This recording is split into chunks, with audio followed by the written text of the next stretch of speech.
রাসূল সাল্লাল্লাহু আলাইহি ওয়াসাল্লাম বলছেন, যখন এটা উতিয়া মিন কিবালে রাসি, যখন ওকে মাথার দিক থেকে পাঠানো হয় আযাবের ফেরেশতা, দাফাআতহু তিলাওয়াতুল কুরআন, ওই আযাবের ফেরেশতাকে তাড়িয়ে বিতাড়িত করে কোরআন তেলাওয়াত।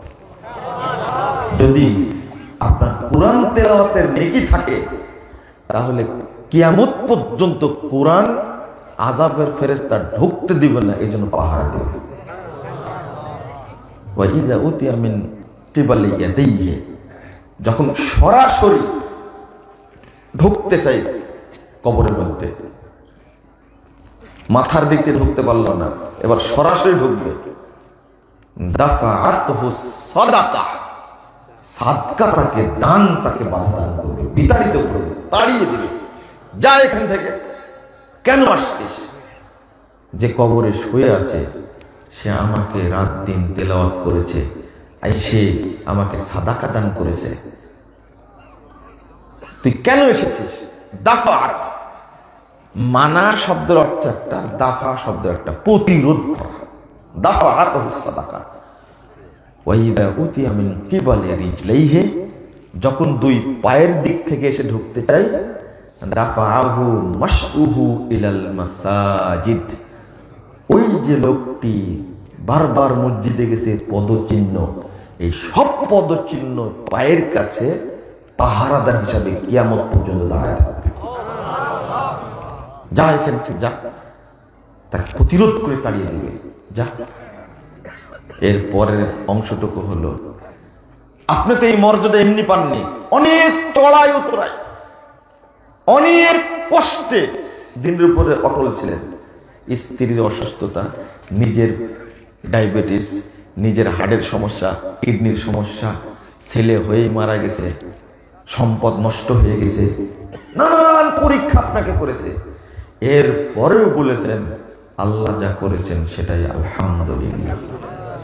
এই কথাটুকুর ফজিলত কত জানেন? আল্লাহু আকবার।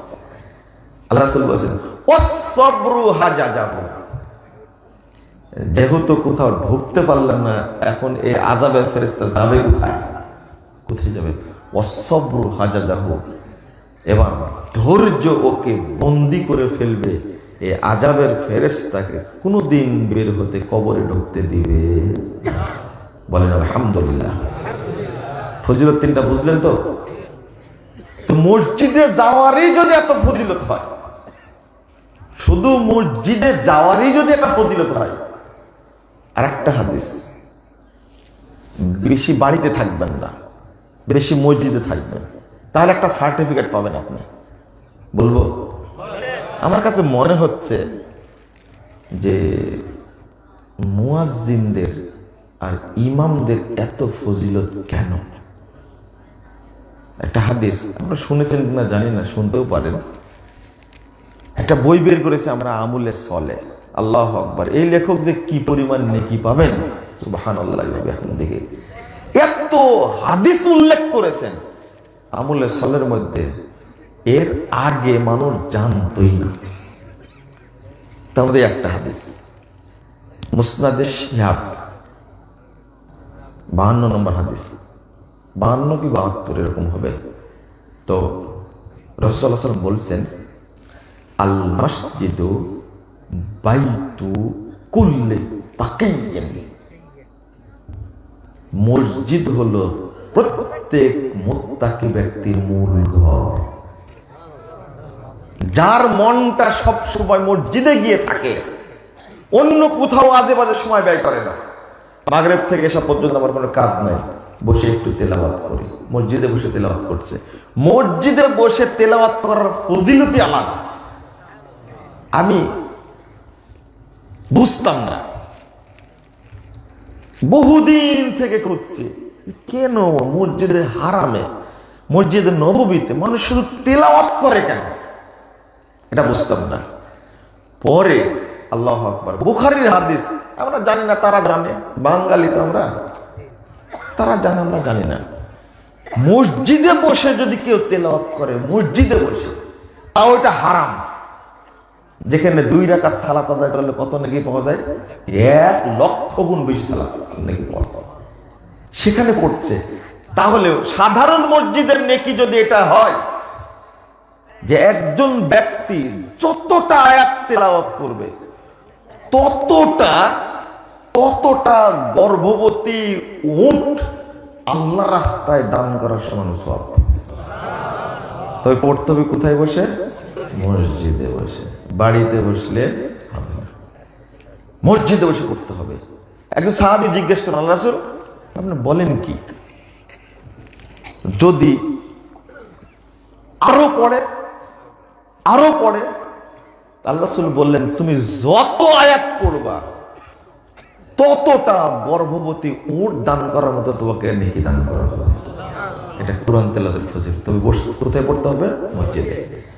যে ব্যক্তির প্রতি মসজিদের ঝোঁক বেশি, আপনি মনে করবেন এই লোকটা মুত্তাকি। এটাকে মুত্তাকি। আর আল্লাহ রাসূল বলে দিয়েছেন 60 নম্বর হাদিস সহিহ বুখারী, রাজুলুন কলবুহু মুআল্লাকুন ফিল মাসাজিদ। যেখানে এই পৃথিবীতে মাসাজিদ আসছে, কেন কথাটা মাসাজিদ কেন আসছে বিশ্লেষণ করেন আপনারা। আর একটা হাদিস বললাম, মাশইউহু ইলাল মাসাজিদ, বহু বচন কেন? পৃথিবীর যেখানেই থাকে ওই ব্যক্তি মসজিদের সাথে সম্পৃক্ত থাকে। পৃথিবীর যেখানে, বাড়ির মসজিদ না, যেখানেই যাই আগে খুঁজে বের করে মসজিদ কোথায়। এই জন্য যেখানে মসজিদ নাই ওখানে বাড়ি করবেন না, যেখানে মসজিদ আছে বাড়ি করবেন ওই জায়গাতে।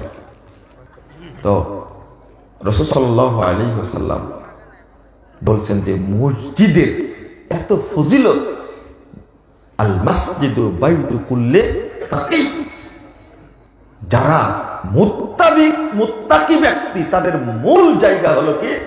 মসজিদ। সবচেয়ে মসজিদে থাকবেন। আল্লাহ যেন আপনাকে আমাকে মুত্তাকি হিসাবে কবুল করে নেন, আমিন ইয়া রাব্বাল আলামিন। এটা একটা নিদর্শন।